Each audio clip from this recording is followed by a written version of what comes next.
Assalamualaikum warahmatullahi wabarakatuh.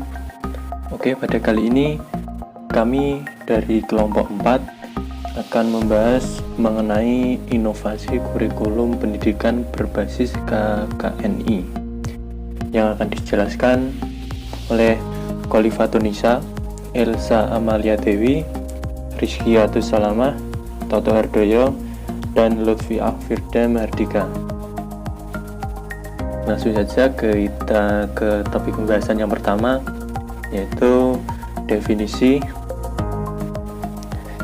Secara garis besar, kurikulum diartikan sebagai rencana pembelajaran yang dirancang, dilaksanakan, dan diawasi oleh sekolah atau lembaga tertentu untuk dilaksanakan dalam mencapai tujuan tertentu.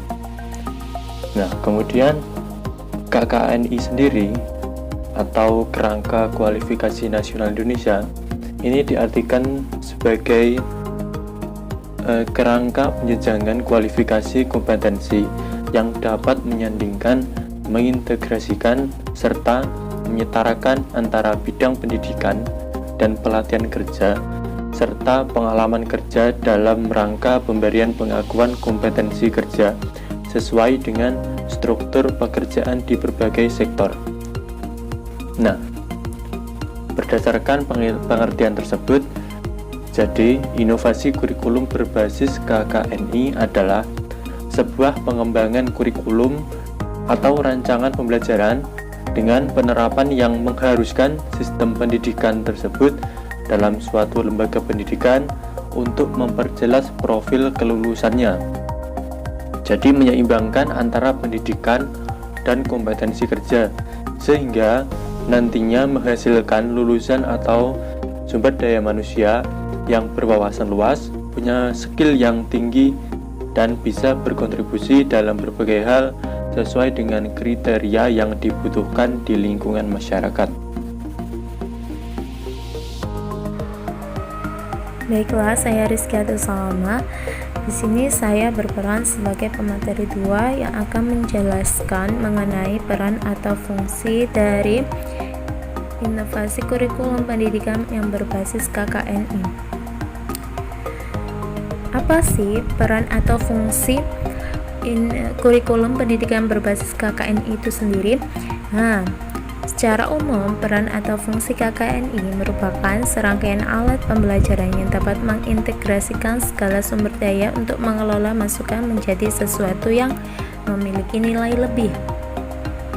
Adapun peran atau fungsi KKNI pada perguruan tinggi yaitu 1. Untuk dapat mengasah potensi mahasiswa dalam rangka menjadi agen yang berwawasan luas serta memiliki skill yang tinggi. 2. Lebih memudahkan pihak perguruan tinggi untuk menentukan tujuan akhir sebagai hasil pencapaian pembelajaran yang telah diajarkan.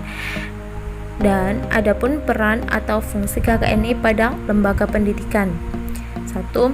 Menetapkan kualifikasi capaian pembelajaran. 2. Menetapkan skema pengakuan kualifikasi capaian pembelajaran.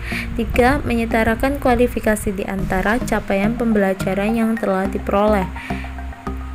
4. Mengembangkan metode dan sistem pengakuan kualifikasi sumber daya manusia dari negara lain yang akan bekerja di Indonesia. Materi yang selanjutnya yaitu tujuan penerapan. Dalam tujuan penerapan kurikulum pendidikan berbasis KKNI, terdapat 2 tujuan, yang yaitu tujuan umum dan tujuan khusus. Tujuan umum yang pertama untuk meningkatkan komitmen nasional untuk menghasilkan sumber daya manusia yang bermutu dan berdaya saing internasional.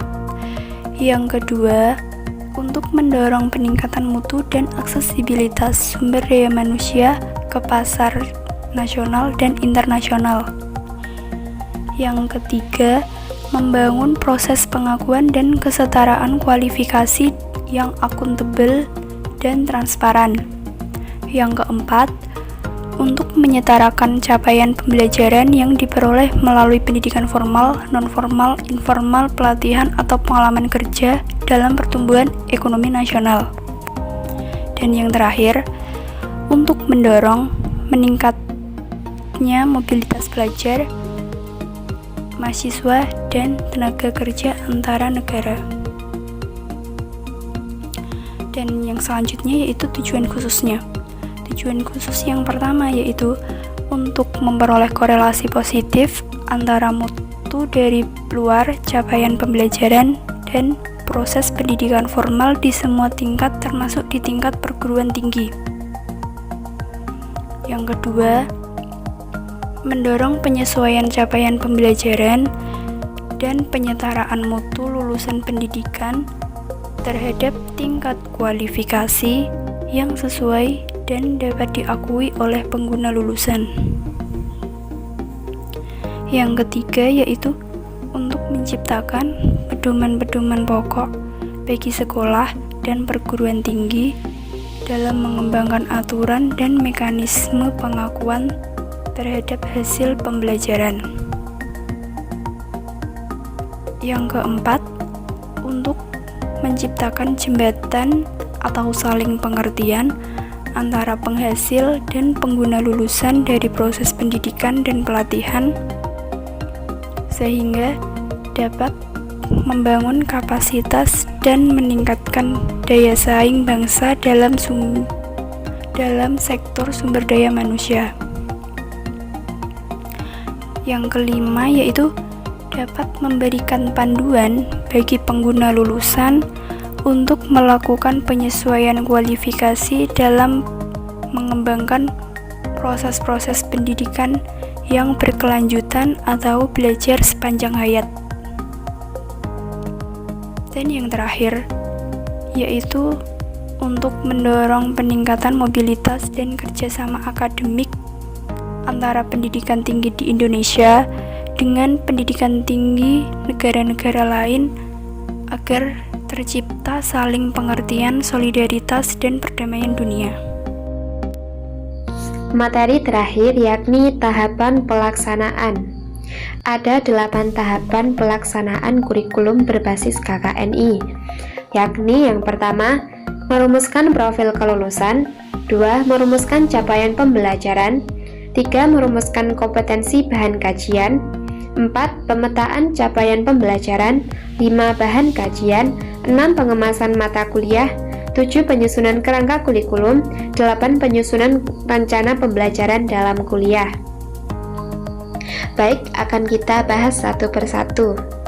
Yang pertama, merumuskan profil kelulusan. Profil kelulusan adalah peran yang diharapkan dapat dilakukan oleh lulusan program studi di masyarakat atau dunia kerja. Profil ini bisa berupa profesi, peran tertentu, atau peran umum yang sangat dibutuhkan dalam dunia kerja. Profil lulusan mengacu pada capaian pembelajaran universitas agar terbentuk kesinambungan proses untuk mencapai visi dan misi universitas. Yang kedua yakni merumuskan capaian pembelajaran. Capaian pembelajaran biasanya tertulis dalam visi dan misi universitas yang mengandung profil umum lulusan. Capaian pembelajaran biasanya berisi jabaran lengkap profil lulusan yang berkenaan dengan kompetensi apa yang harus dimiliki oleh mahasiswa setelah lulus program studi tertentu di perguruan tinggi. Ketiga yakni merumuskan kompetensi bahan kajian. Rumusan bahan kajian diambil dari peta keilmuan atau rumpun ilmu yang menjadi ciri program studi. Selanjutnya, pemetaan capaian pembelajaran. Pemetaan capaian pembelajaran ini berisi materi-materi apa saja yang harus dikuasai mahasiswa setelah lulus program studi tertentu. Selain itu, pemetaan capaian ini juga bisa untuk melihat bagaimana kemampuan atau capaian mahasiswa dalam program studi tertentu. 5. Bahan kajian. Bahan kajian merupakan materi ajar sebagai ciri dari program studi atau sebagai khasanah iptek yang akan dibangun prodi atau dapat juga dipilih berdasarkan analisis kebutuhan dunia kerja atau profesi yang akan diterjuni lulusan di masa mendatang. Keenam, pengemasan mata kuliah. Pengemasan mata kuliah berarti menyiapkan atau merumuskan bentuk penyajian materi kuliah yang sesuai dengan rencana pembelajaran agar efektif dan efisien dalam menyampaikan materi perkuliahan. Intinya, Materi dikemas sedemikian mungkin agar menarik dan juga agar mahasiswa bisa dengan mudah memahami materi tersebut. Ketujuh, penyusunan kerangka kurikulum. Penyusunan kerangka kurikulum bertujuan untuk memberikan acuan kepada penyelenggara pendidikan dalam melaksanakan program pendidikan baik akademik maupun non-akademik. Selain itu, dengan adanya kurikulum, seluruh pemangku kepentingan dapat mengetahui program kurikulum yang dilaksanakan. Yang terakhir yakni penyusunan rencana pembelajaran dalam kuliah. Dalam rencana pembelajaran ini, di dalamnya termasuk mengalokasikan waktu pembelajaran untuk individu-individu dan kelompok-kelompok mahasiswa, menyusun kelompok-kelompok mahasiswa, mengorganisasikan jadwal harian, mingguan, dan triwulan, dan mengompensasi waktu untuk interupsi di luar kelas dan berkomunikasi dengan dosen pengganti.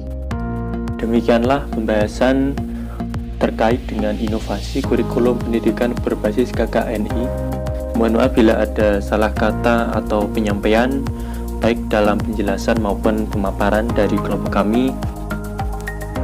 Sekian, terima kasih. Wassalamualaikum warahmatullahi wabarakatuh.